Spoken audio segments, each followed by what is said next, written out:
ازيك همام؟ عامل ايه النهارده؟ سيجاره؟ ما بشربش. ما انت خدت مني قبل كده. بطلت، صدري وجعني، بكح بكح. تشرب شاي معايا؟ بطلت ومعدتي باظت. يبقى نسهر سوا دي. مش هينفع، عندي مدرسة بدري الصبح.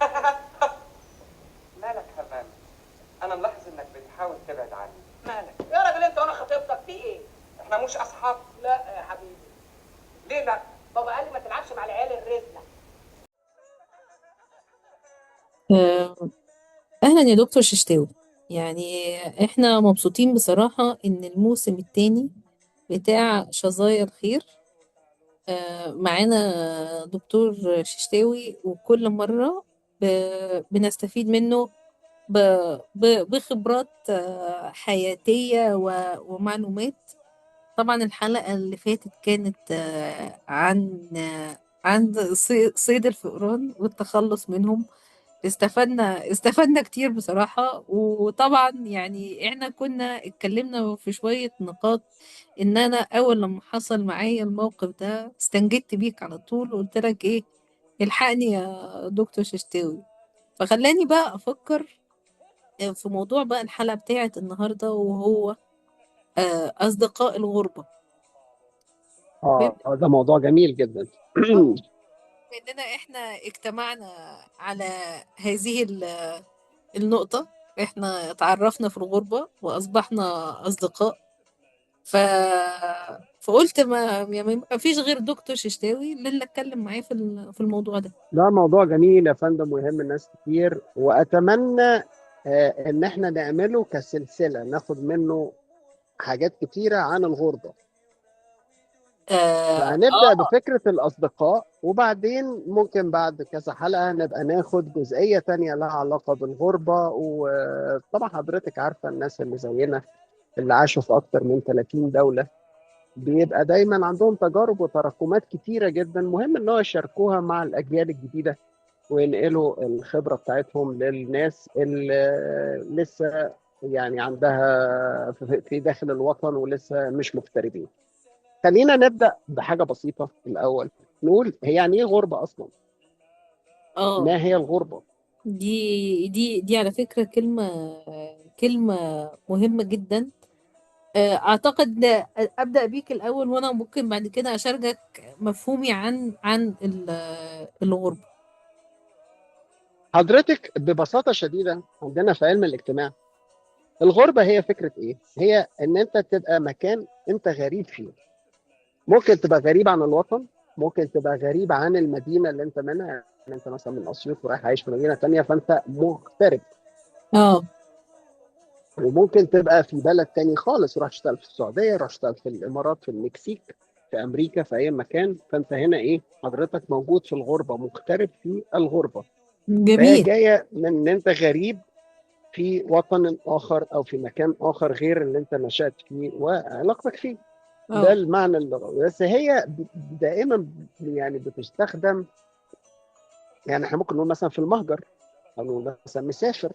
لكن مصطلح الغربه دايما بيشير للمشاعر السلبيه، بيبقى الشخص بيستخدمه في العبارات السلبيه.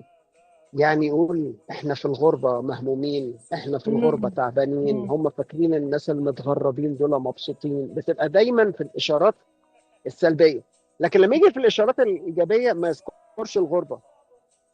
ده يعني حقيقي. يقوم قايل مثلا ايه، انا اتعلمت في امريكا كذا كذا كذا، انا خبرتي مثلا في اسبانيا عملت لي كذا كذا، انا وانا في السعوديه قضيت من احلى سنين عمري كذا في كذا. الحاجات الايجابيه مش هيذكر فيها كلمه. هيقول وانا مسافر في البرازيل شفت كذا كذا في رحلتي مش هيذكر كلمه دي الغربه. دي نقطة فالمشاعر، حلوة جدا. حضرتك بقى انت عارفه بتخصصي في علم الاجتماع، ده موضوع الدكتوراه الثانيه بتاعتي، فيعني انت جيتي على الجرح. بالظبط. يعني يا دكتور ششتاوي، حضرتك قلت حتة يعني احنا ممكن نكون بنستخدمها بس ما عندناش الوعي الكافي اللي هو نعمل ريفليكشن. احنا ليه بنستخدمها بالطريقة دي؟ حضرتك يعني حطيت ايدك عليها. ايوه على الجرح. فهي بز- لما الشخص بالظبط. بيبقى مهموم تعبان عيان في زنقه في كذا بيبدا بفكره ايه، الغربه هلكتني. مم. المشاعر بقى ايه اللي هي بتاعت الدغدغه بقى، اللي هو اه عناء من السفر اه بينظر له على ان هو غربه وان انا غريب، وان كنت في وطني لربما كان هذا الموقف مش هيحصل لي او كان هيبقى وضعي افضل. فهي مم. بتصدر اصلا انطباع غير جذاب للكثيرين لما يجي يسمعوا كلمه الغربه. دي رقم واحد. رقم اتنين، في ناس طلعت في الغربه بارادتها، في ناس طلعت في الغربه من غير ارادتها. يعني في واحد ده اتولد في حقيقي. الغربه، اه او واحد هرب بالظبط، لاسباب حرب ايا مثلا. كان. اه مم. اه لجوء، في بلاد كثيره ناس طلعت بالظبط. لجوء وغيره وحروب وكذا وكذا. اه وفي ناس طلعت بارادتها، بيدرس، حالات نادرة. عمل، يشتغل، بالظبط. يتجوز، من كذا. فده شخص وده شخص. احنا هنا لا ما مم. بنعملش اي تفرقه ما بين الاشخاص بس كطبقات الظروف اجتماعيه. بتفرق في رؤيتك للمعنى الغربي. بالظبط يا فندم. ليه بقى؟ حضرتك دكتوره في مصر، اجتهدت، ذاكرت، خريجة كلية طب خلينا نقول، عملت اه معادلة وطلعت بتشتغل في أمريكا. دي قدامها المستقبل جميل والطموح والحياة وطلعة غير اللي هربانة لا قدر الله ربنا يعينها من قنابل وصواريخ بتترمي عليها، وممكن يبقى في جزء من عيلتها توفى أو مات أو أيا كان. فدي شخصية بالظبط. ودي شخصية. فما نقدرش نقول لو افترضنا ان الدكتوره الاولانيه ديت مثلا جايه من نفس الوطن بتاع الدكتوره الثانيه، هما اه الاثنين مثلا من السودان، بس اه دي هتبقى شخص في المهجر ودي هتبقى شخص. لان الاولانيه الدكتوره السودانيه دي طلعت من 10 سنين او 5 سنين او بتاع بارادتها وبقت جراحه معروفه او دكتوره اسنان او مدرسه او اي مجال. لكن اه الثانيه دي هربانه، سابت وطنها، سابت لعبها، سابت اخواتها، ممكن ناس يبقى ماتوا والى الى. فدي في الغربه شخص ودي في الغربه شخص. ده دي حقيقي. اول نقطه لازم نفهمها في الغربه، ان نوعيه الناس، تصنيف الناس اللي في الغربه من نفس الوطن مش بالضروره تؤهلهم ان هم ينفع يبقوا اصحاب. طبعا. مش عشان انا مصري وهو مصري، او احنا الاثنين عرب، او احنا الاثنين مسلمين، او احنا الاثنين اقباط، او لا، ما بتمشيش كده. اه في هنا بالظبط. تصنيفات، بالظبط. مش بالظبط. هنلتقي على ارضيه واحده. احنا اه نتعايش مع بعض كلنا واحد ونتقبل بعض ونحترم بعض، بس ما فيش أرضية هتجمعنا. مثال آخر، أنا رجل أعمال مثلا وطلعت بستثمر وبعمل مشروعات بره وشاري نادي كورة في فرنسا أو أيا كان، راجل أعمال في الاستيراد والتصدير. صعب ان الاقي ارضيه ان انا برضو ابقى صديق مثلا مع الشخصيه اللي هي طالعه تعمل ماجستير ودكتوراه وحياتها كلها في الاكاديميا وفي مستقبلها وفي تحدياتها او الشخص مثلا اللي هربان برضو من حرب او كذا، او الشخص اللي متجوز اللي هو اصلا بيبقى سافر مع زوجته. وده برضو تصنيف اخر خالص، لان ده ممكن يبقى جاي من طبقات مختلفة. اه يعني ممكن يبقى الرجل الجامعي المحترم المثقف الكذا، وممكن يبقى الشاب اللي هو ساعات بنشوفه في خان الخليلي وفي شرم الشيخ وفي الغردقة، اللي هو اتعرف على واحدة حبها كذا، ده حقيقي. بس هو ما عندوش المؤهل. يعني ممكن يبقى معاه إعدادية. واحنا هنا لا نسخر ولا نقلل من أي حد، احنا بنتكلم اه اه عن ظروف الأرضيات معينة. بالظبط.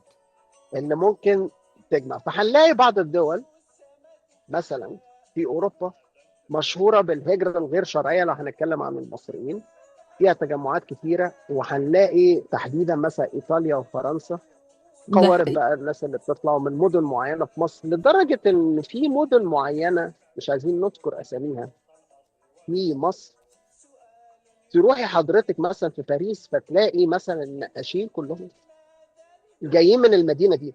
يعني هو في نقاش جه وبقى مقاول وبقى اه صاحب بيزنس وبقى بيجيب كلهم قرايبه، ده حقيقي. ده سواء جواز بهروب بعد عمل كده على كده ده يعني حقيقي. وبتاع. بس تلاقي هو جزار بس انا جايب اعتقد عيلته. النقطة دي يعني مصريين وغير مصريين يعني. مظبوط، احنا بس اه نقرب المسافه لان جمهورنا اغلبيته مصريين يعني، ايوه فبندي مثال. بالظبط. فتلاقي حضرتك في بلاد معينه مثلا في ايطاليا، ما تروحي محلات البيتزا الطلياني تلاقي دايما اللي بيشتغلوا فيها مصريين، مش لان احنا بنعمل بيتزا احسن منهم، بس لان في مصريين كتير والمهنه بالظبط. بالنسبه لهم مش صعبه، وممكن يبقى عندهم الخلفيه، كانوا في مصر اه شغالين في فرن، شغالين في حاجه مقاربه، او بيحبوا الاكل او كذا كذا. فتلاقي شويه بشويه بقى اصحاب مطاعم، شويه بشويه بيورثوا الشغلانه، فتلاقي مطعم طلياني والاسم طلياني والاكل طلياني، تكتشف ان صاحبه مصري، ومش واحد ولا اثنين ولا ثلاثه، ده 40 واحد اللي جم بقى بالظبط. من زمان واجيال سلمت بعض وكذا. دي مثلا دول جاذبه ميديترينيان على البحر المتوسط، قريبه من النقط اللي هي بتاعت الهجره غير الشرعيه زي ليبيا اه وغيره وكده، فجاذبه لبعض الناس من بعض المدن اللي بيقدروا يتسللوا هناك. واحنا هنا لا بنذم ولا بننقد ولا بنشجع، احنا بنتكلم بشكل ايوه عام دراسه بالظبط. يعني. بالظبط. على عكس مثلا في مدن تانية مستحيل تعرف توصليها أو شبه مستحيل بهجرة غير شرعية، دول اسكندنافية، ألمانيا، ايوه لازم تخشي بالظبط. نقطة أوروبا وبعدين تروحي. فمين المجنون بالظبط. أصلا اللي هيبقى راح إيطاليا وبعدين يقرر نروح ألمانيا؟ ايوه يعني ما عارف إن هو هناك لا هيلاقي شغل ولا هيعرف لغة ولا هيلاقي ناس من ولاد بلده يساعدوه ولا يشغلوه بشكل غير رسمي لحد ما يعمل أوراق أو كذا. وفي بالظبط. دول زي انجلترا بقى ظريفه، حضرتك تروح انجلترا هجره غير شرعيه ياخدوك يرجعوك رواندا، حاجات كده آه، يعني امور فتلاقي حاجة نفس اللي هو ايه اللي جاب بالظبط القلعه جنب كده. البحر يعني بالظبط. بالظبط. فما حدش بيضيع فلوسه بقى، انا هدفع لمهرب وهبيع بقى اه. مثلا طبنجة ابويا او كردان امي، أمم. او يعني هتصرف في الفلوس دي يعني هبيع، هسرق البقره بتاعت الجيران، يعني هتصرف في قرشين قيراطين بتاع عشان اخد الفلوس في الاخر عشان اروح انجلترا ينتهي بقى الوضع في كينيا. فيعني الموضوع بيبقى مش جذاب للناس اه ان هي تروح انجلترا. هل في لجوء في انجلترا؟ ده موضوع تاني نتكلم فيه، لحالات معينه انسانيه بتبقى هربانه من الحروب وكده، مش للناس اللي هي داخله بشكل لجوء انساني. طيب نرجع لموضوعنا بتاع الصداقه. طيب. صدق طب ليه انا الفرشه اللي احنا عملناها؟ عشان نبين ان في كاتيجوريز وباك جراوند مختلفه، خلفيات مختلفه، ارضيات مختلفه، فمش بالضروره ان الناس تقدر تتعايش مع بعض. بالظبط. طيب انا قبل ما ندخل بقى على حتة الصداقة، انا هقول لك انا تعريفي انا بقى عن عن الغربة. وطبعا بقى ايه حضرتك يعني المتخصص تصحح لي لو ايه خلني العفو يا فندم، العفو التعبير يا يعني. فندم، لا العفو يا فندم، انا مش متخصص، انا خبير، اتفضل يا فندم. بالظبط. هو يعني متفقة معاك في النقطة اللي هي بتاعة البعد الجغرافي أو المكاني. يعني هو معنى الغربة بالنسبة لي هو جزء منه إن أنا بعيدة عن مكاني الأصلي اللي أنا اتربيت وعشت فيه وعارفاه وحافظاه وفي أسرتي وكلام من ده. بس برضو في حتة تانية بقى اللي أنا كانت بالنسبة لي مهمة قوي، هو بقى ايه الشعور النفسي اللي بيبقى مصاحب للموضوع ده. يعني انت هو احنا ماشي، احنا بعاد عن وطننا، بس احنا في مجتمع حاولنا ننشأ لنفسنا المجتمع المصري اللي احنا نعرفه. ولكن برضو حتى مع وجود المجتمع المصري ده انت تحس ان انت غريب وسط الناس دي. فهو حتة ايه الألفة والانتماء وان احنا فاهمين بعض. اه احنا مصريين وكل حاجة، بس ستيل حاسة بالغربة. طبعا. آه، انا دي حاولت اعملها، يعني ان انا ايه خصوصا ايه وقت الاعياد والمناسبات، يعني ان انا ايه اروح في مجتمع مصري عشان احس بالعيد وكده.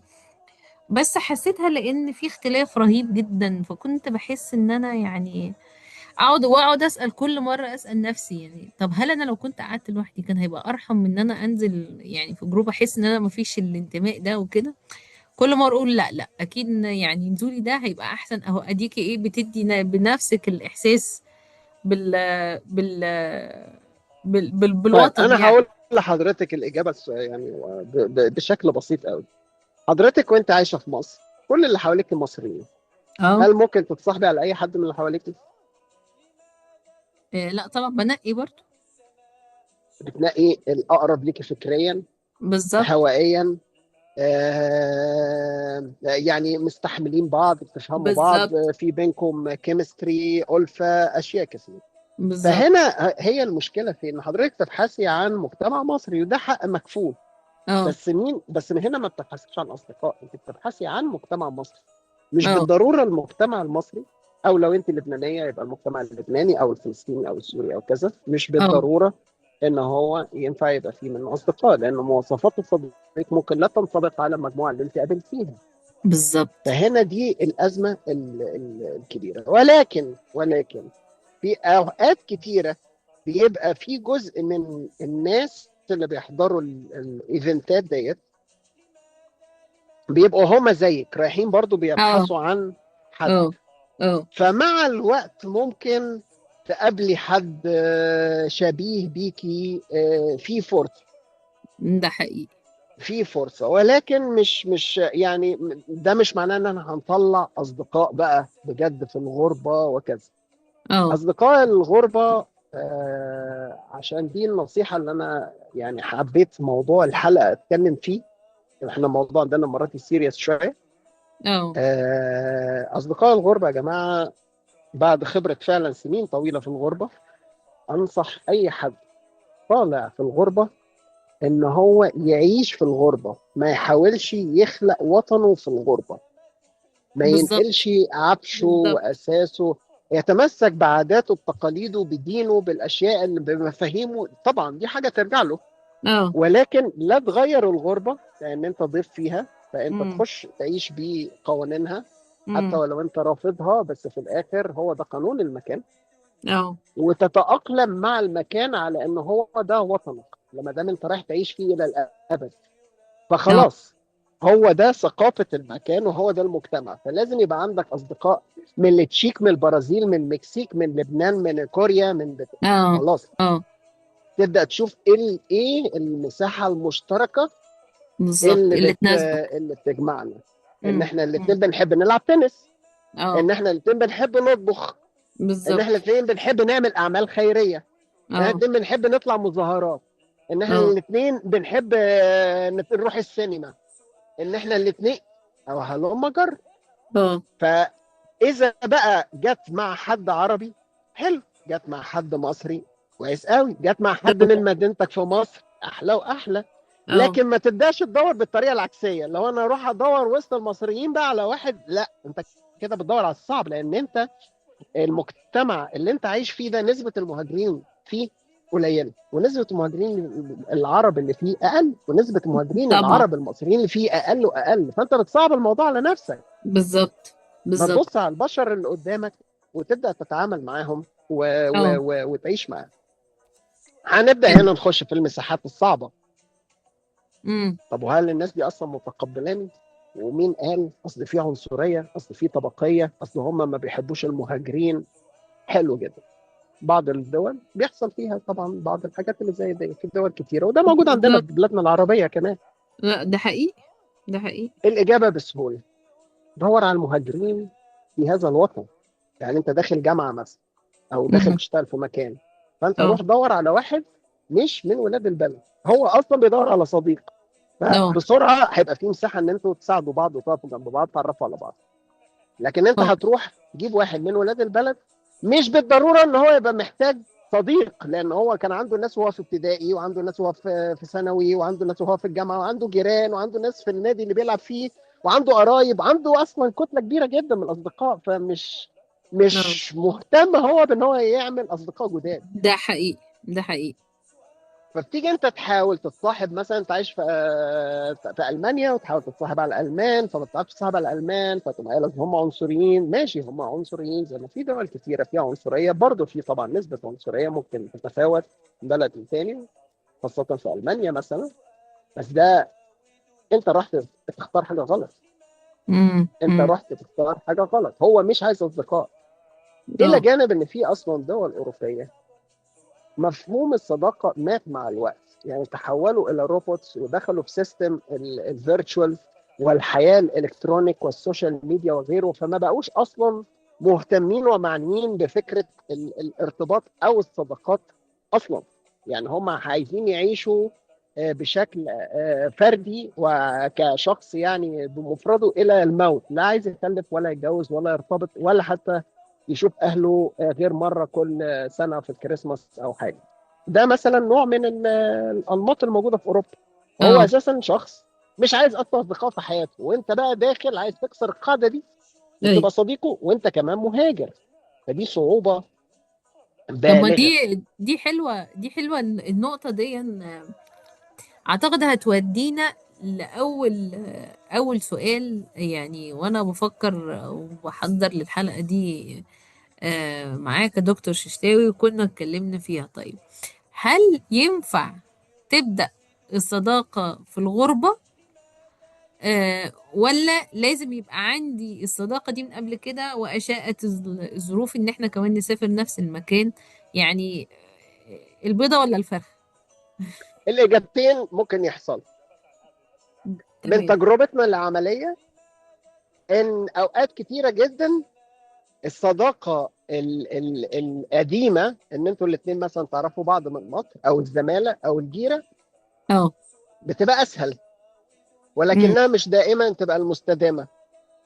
اوكي. لان ممكن يجمعكم مدن مختلفه، نظام حياه مختلف، حد عنده عيله والتاني ما عندوش، ده مشغول في حياته في امتحاناته، فتبقى المقابلات والمكالمات ما بينكم طفيفه جدا، اه. والتواصل كده عباره عن رساله على السوشيال ميديا ولايك وهاي وباي وخلصنا. في حين ان ممكن يبقى شخص وكاركتر جديد هو الانسب، ساكن في نفس المنطقه، موجود في نفس الجامعه، موجود في نفس الشركه اللي بشتغل فيها، او اه. ايا كان، فيبقى في فرصه ان احنا نحتك بيها. اصلا عايز ايه من الصديق؟ انا مش طالع بره امم. اصاحب ناس، ما انا ما عنديش وقت، ما انا طلع اذاكر وادرس واشتغل واتعب، والمجتمعات بره ما بتقعدش بقى على القهاوي تلعب طاوله بالليل وكده، الناس يعني بتشتغل كتير وبتذاكر كتير وبتتعب كتير، ومساحه الرفاهيه بتبقى هي في الويك اند، اللي هو للي مش عارف بيبقى يوم السبت والحد، اللي هو بيبدا في منتصف يوم الجمعه يعني. اه. يعني الجمعه ده يعتبر الخميس بتاعنا في مصر، امم. فاغلبيه الناس اصلا بتبقى يعني عندها يوم الاحد بيعملوا فيه الاشياء الشخصيه، الغسيل والمكوى والمش عارف ايه ده والتحضير حقيقي. لللانش بوكس والحاجات دي.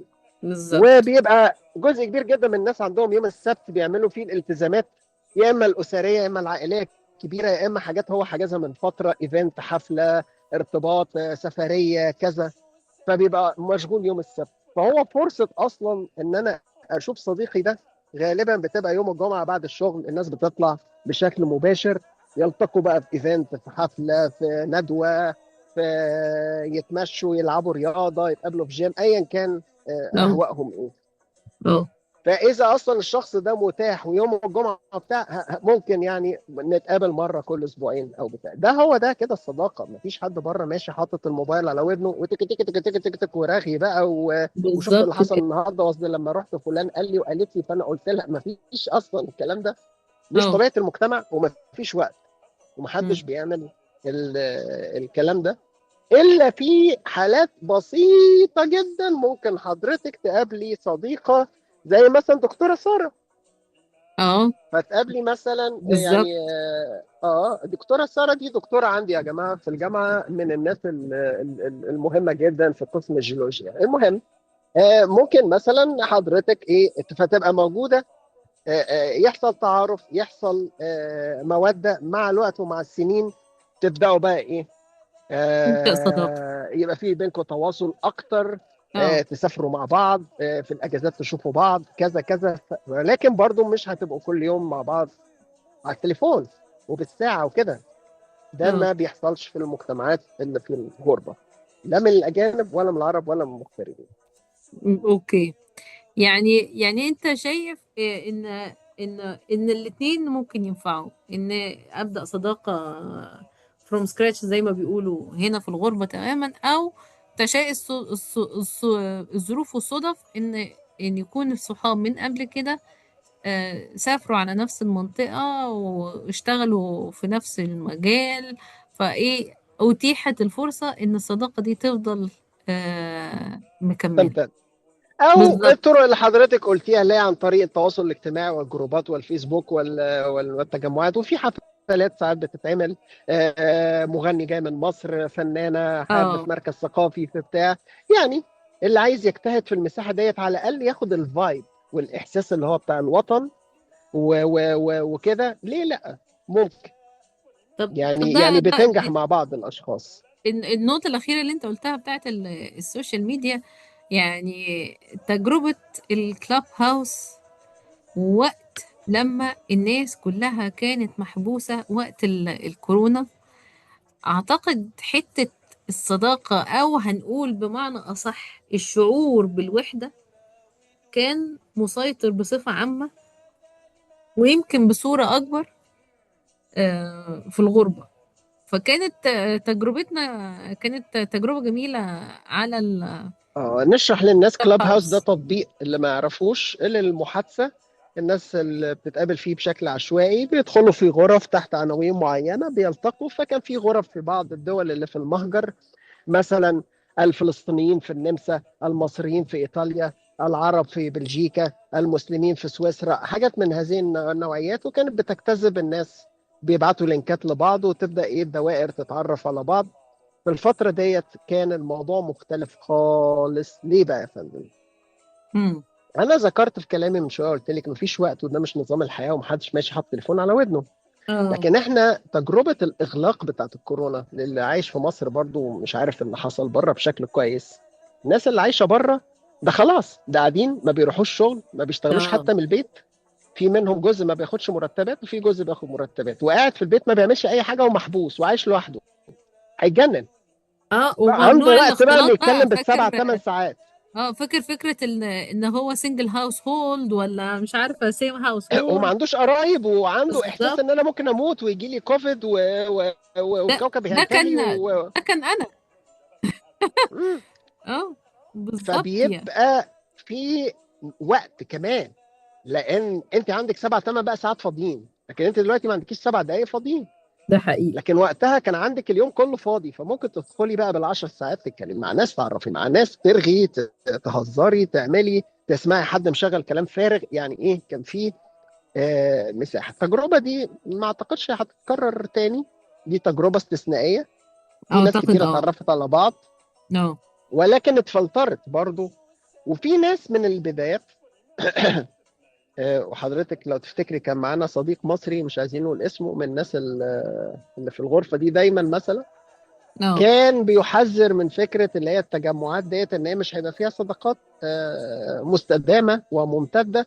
وما يعني ما يعني ايه، كان انتقائي شوية في صداقاته، ودايما يقوم قايل يعني مش هقدر احضر، مش هقدر اجي لكم، اه معلش يا ال- جماعة. كان الله بيتهرب يمسيه بالخير يا دكتور والناس كانت ششتاوي. بتزعل منه. اه. اه فاعتقد بقى انت عرفت حكمته ايه في الاشياء، ان هو كان ايه يعني، عاش الفيلم ده قبل كده، ففاهم ان كل اللي بيحصل ده في الاخر يعني هيضيع وقت، مش هيوصل لحاجه، هو تسليه مؤقته.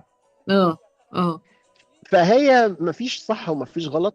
في شخصيات ممكن يبقى عندها اسر، في شخصيات ممكن تبقى عايشه لوحدها، في شخصيات ممكن تبقى عندها جيران، في يعني كل واحد احتياجه للتعرف على الناس الجديدة بيختلف عن الآخر. مش عايزين ندخل في تفاصيل، نرجع برضو لموضوع الغربة والصداقة وإزاي اه تكون أصدقاء. بالظبط. طب تفتكر يا دكتور ششتاوي، احنا بقينا اصدقاء ليه؟ والله يا فندم، يعني حضرتك دكتورة وأنا دكتور فبيجمعنا فكرة إن إحنا باحثين عن العلم، وإحنا الاتنين. وكنت شبه بنت خالتك يا دكتور. وشبه بنت خالتي لما شفتك. فحسيت بقى هنا بنقطة مهمة جدا، اه بالرجوع من الغربة. ما انت اه بتتكلمي بالظبط. مع حد بيعمل لك في العقل الباطن feels like صور home. لأشخاص آخرين. اه وبعدين هنا بقى بنبدأ نوصل لنقطة كمان في غاية الأهمية. احنا مش بنتكلم بشكل شخصي يا جماعة، احنا بنتكلم بشكل عام. لما مثلا بتخش مجتمع مصريين أو عرب أو أيا كان في الغربة، اه الموضوع مش مجرد تصنيف دراسة وعلم وطبقي والكلام ده لا لا لا لا، أهواء. يعني انا مثلا، احنا قلنا في مصر مش هنصاحب على كل الناس. انا اه مثلا بحب اتفرج على الكوره، مم. ففلان بيحب يتفرج على الكوره، فاحنا هنا في حاجات تجمعنا. بالظبط. وهلم جر، ده بيحب بالظبط. الطبخ، ده بيحب ده مثلا بيحب يتكلم في الموضوعات السياسيه، ده بيحب يتكلم في الموضوعات الدينيه، اه ده بيحب مش عارف ايه. فبيبدا الناس تتعرف على بعض وبيبدا يتقاربوا بناء برضو على اهوائهم. اه فحضرتك كنت بتعملي محشي ورق عنب، وانا من عشاق المحشي. وفي الفترة دي يعني كنت بتنشأ على محشي البتنجان لو تفتكري. اه والدكتورة وما زال سارة والله يا دكتور ششتاوي، يعني احنا عندنا نفس المعضله بتاعت البتنجان، مش لاقيينه هنا يعني. فهي الدكتوره ساره استوردته لنا، ويا رب لو هي تسمعنا دلوقتي يعني تعمل لنا طلبيه تاني، نوجه لها و- نداء. واحنا هنروح لها ان شاء الله نزورها، وناكل المحشي ونمشي. ف بالظبط، خلص لها الاكل ونمشي. مبارك كور ده فالملخص يعني، فهي ايه، في حاجات بتجمع برضو الاشخاص بيحبوا يجتمعوا عليها يعني، واحنا في الاخر كلنا بشر يا جماعه، عايزين نعيش مع بعض. بس هو النقطه اللي انا عايز اركز عليها يا جماعه، المهاجر دي النصيحه اللي بقولها، ما اه. تخشش تدور على كاركتر انت رسمه في دماغك، اللي هو الطريقه الساذجه بتاعت انا عايز واحد مصري قاهري متدين سنه كذا بيحب النادي الاهلي بيتفرج على افلام احمد السقا. يعني بلاش الكلام الفارغ ده. اه. اه. انت بتدور على حاجه صعب جدا انت تلاقيها، ولما تلاقيها بالمناسبه ممكن ما يبقاش هو عايزك ومش فاضيلك، فانت يعني تفشل في ان انت تبقى صديقه.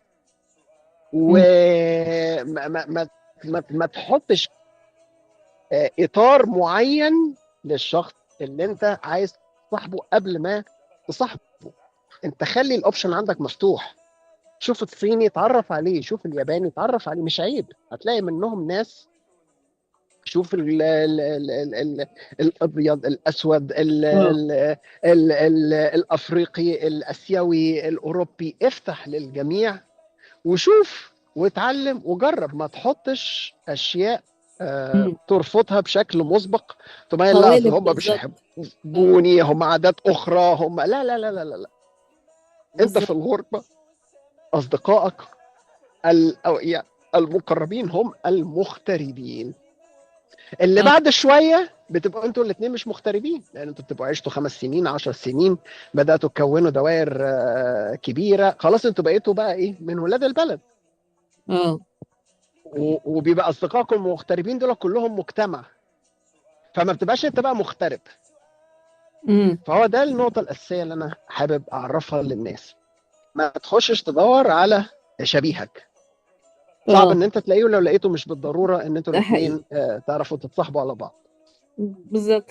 طب النقطة التانية المهمة اللي انت يعني نوهت ليها يا دكتور، يعني ايه بطريقة غير مباشرة، السمعة الغلط بقى عن بعض المجتمعات في الغربة، انه لا الكوميونتي الفلاني ده لا لا ابعد عنهم، ده في الغربة دول حاجة صعبة، ده مش عارفة ايه. اولا يا رأيك؟ فندم، احنا عندنا مشكله كبيره جدا اه. لازم نعترف بيها، عشان اذا ما اعترفناش بمشاكلنا مش هنتطور. امم. فكره التعميم. بالظبط. احنا بنحب نتكلم دايما بالشكل اللي فيه تعميم ومعرفه بكل حاجه، وده مش دقيق. ده ف حقيقي. فتيجي مثلا حضرتك تلاقي كان في كلام كده دارج في الثمانينات والتسعينات في الاجيال القديمه شويه، يقول لك مثلا ايه، لا لا لا لا، بص تبعد عن المصري، هو اكتر واحد تبعد عنه في المهجر، وتلاقي بيقول الكلام ده واحد مصري. طب بالمناسبه انا افضل شخصيات اتعرفت عليها في المهجر هي المصريين بكل طبقاتهم الاجتماعيه اه. والتعليميه والثقافيه وكل حاجه. ما فيش واحد فيهم اذاني خالص خالص. يعني الصوره اللي هي اللي اه. في بعض الناس بتكررها، بالظبط. لا شفتها حتى في الدول الخليجيه، ولا في الدول الاوروبيه، ولا في امريكا، ولا في مم. اي حاجه. اه. ما شفتهاش خالص، هي كاذبه.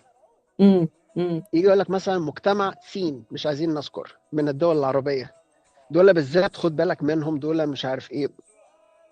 بلاش التعميم. اه. كل مجتمع فيه كويس وفيه الوحش.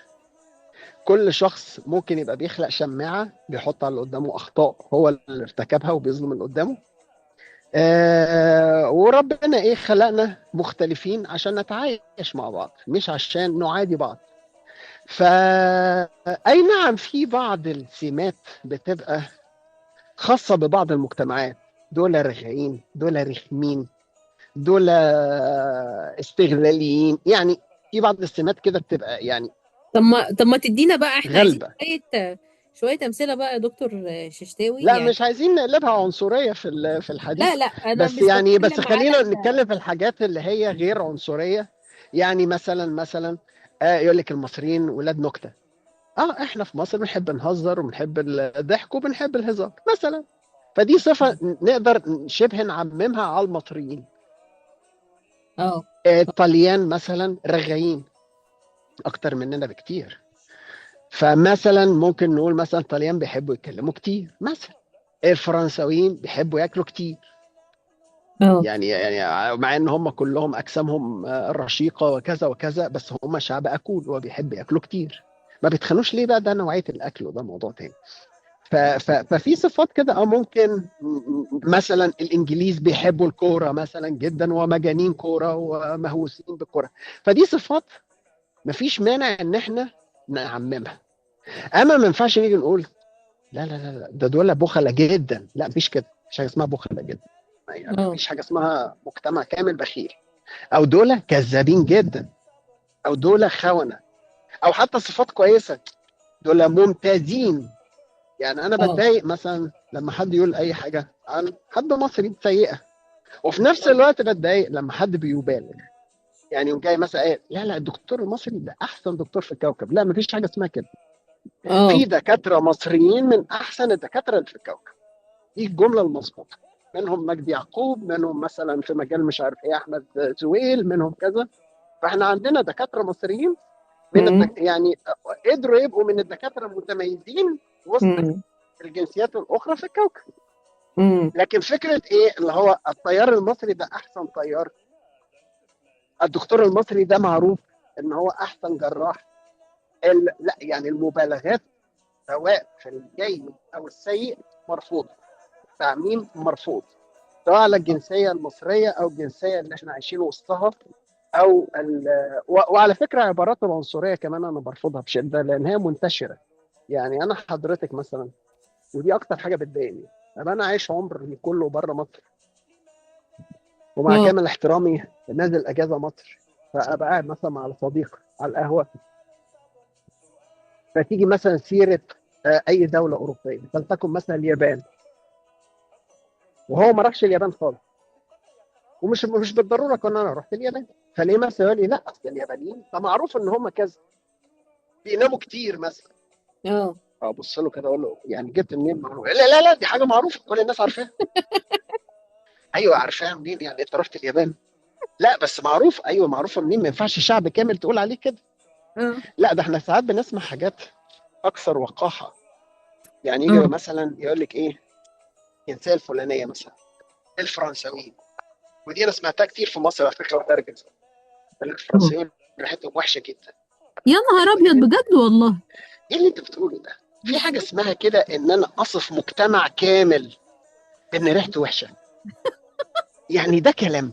يعني ممكن تقول اكول اوكي بيحبوا الاكل، اه. مقبوله حتى ولو فيها شويه مبالغه، لكن مجتمع كامل يقول لك اه ما عشان كده هم عندهم احسن برفانات في العالم، لان هم ريحتهم وحشه فهم بيداروا عليها بالبرفانات. يا سلام! ده انا سمعت الكلام ده فعليا. يعني في ناس بتطلع حاجات عجيبه جدا. والمدهش ان هو بيبقى اصلا مش ما راحش فرنسا، ده ما راحش حتى راس البر، فبيبقى عايش في معرفش خيال. تصميم حتى. بيبقى عايش في خيال. والمدهش اكتر ان هو ممكن يبقى اللي فتح الموضوع، سبب فتح الموضوع ان انا لسه راجع من فرنسا، اه. فهو ما بيستغلش فرصة ان هو يكتسب خبرة ويسألني على حاجات ويتعلم حاجات مثلا انا شفتها، فيضيف معرفة لنفسه. لا، ده يخش يعلي عليا ويصلح لي ويفتي وده ان شاء الله لما نتكلم فيه في حلقة الهبد بقى. اه. يعني لما نبقى نعملها. الهري بقى، بالظبط. اللي هو الهري وخلاص وادعاء المعرفة والحاجات. اه. فدي مثلا مشاكل بتتقال على مجتمعات كتيرة. بصراحة أنا ضدها. أفكار اللي هي التعميم ديت ممكن تقولها مثلا في بعض الدول اللي فيه إحصائيات إن فيها مثلا إيه جرائم كتير، فممكن تقوم قايل البلد دي انتحار خطر. مثلا، نسبة انتحار عالية، مش عارفة ايه. اكتئاب، اه. انتحار، كذا، حقك تقول. اه. لان في دراسات بتؤكد الكلام ده، مش قاعدين على لكن المصطبة. لكن اجي انا او مطلع مثلا حاجه كده مقوله ملهاش علاقه وابصم بيها الناس. ده شيء بصراحة بشوفه للأسف من بعض الناس، وبتصدى ليه جدا وبتضايق منه بجد. بس هنا بقى عايزين ننبه نقطة، اه معلش اسمحي لي حضرتك قبل ما نروح للسؤال اللي بعدين. اي لازم نفرق ما بين الدول اللي حضرتك بتسافر ليها. يعني في حاجة اسمها دول مهجر، هي اه أصلا قائمة على المهاجرين زي أمريكا، أستراليا، كندا، سو on. اه وفي دول تانية فيها نسب هجرة عالية اه زي الدول الميديترينيان أو بعض الدول في أمريكا اللاتينية وكده. يلا،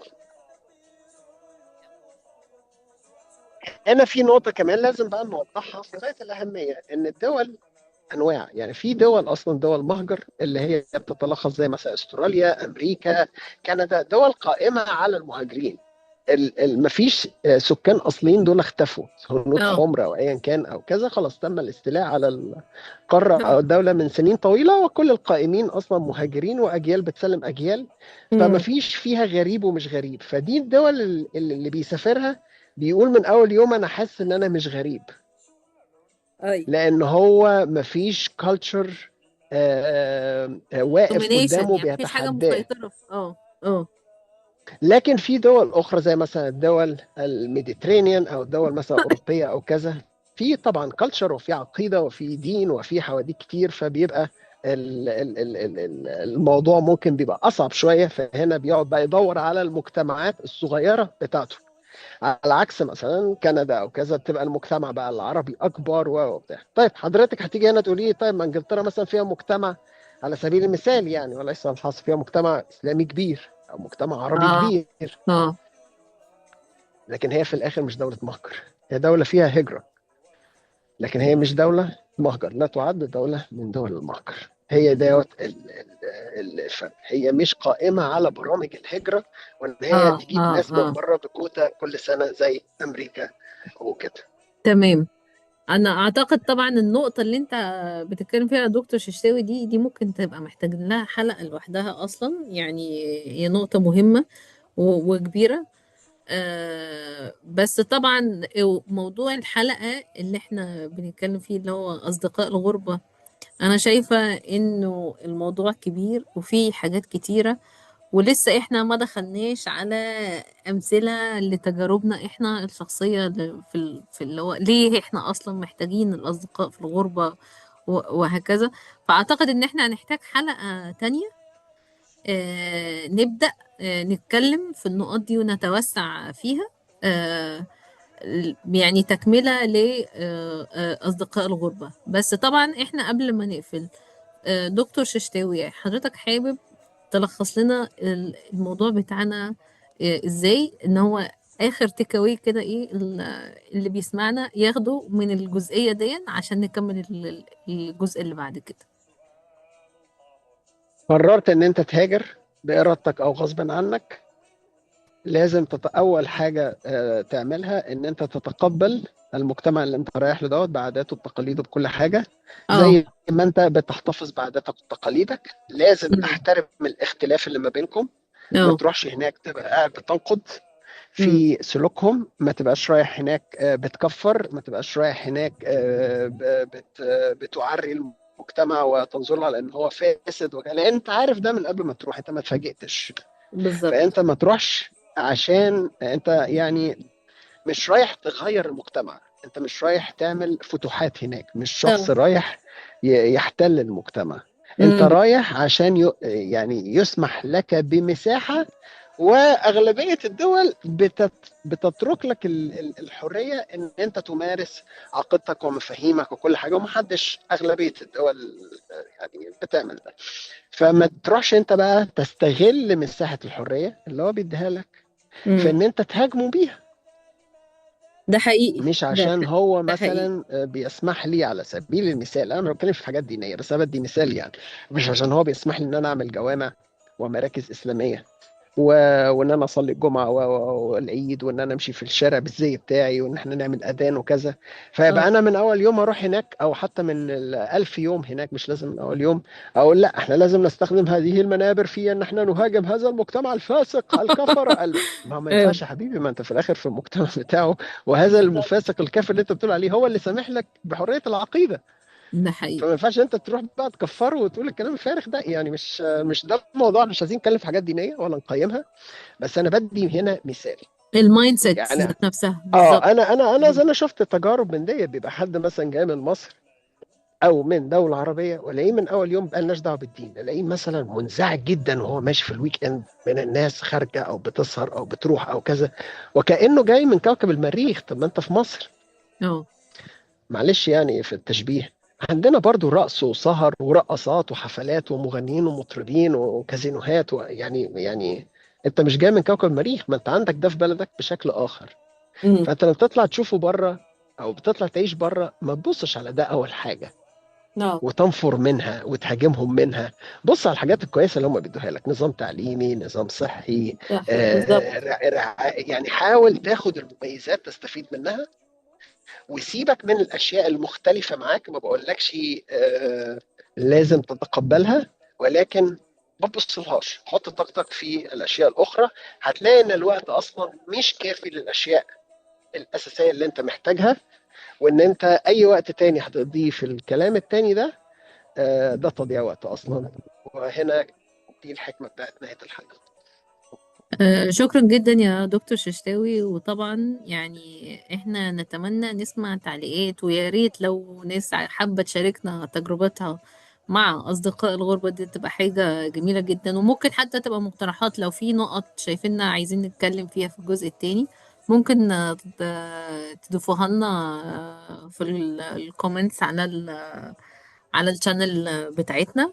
وشكرا ليك يا دكتور، يعني منورنا دايما. الشكر ليك يا فندم، احنا عايزين نفيد الناس. يلا تصبح على يلا، خير يا دكتور. شكرا.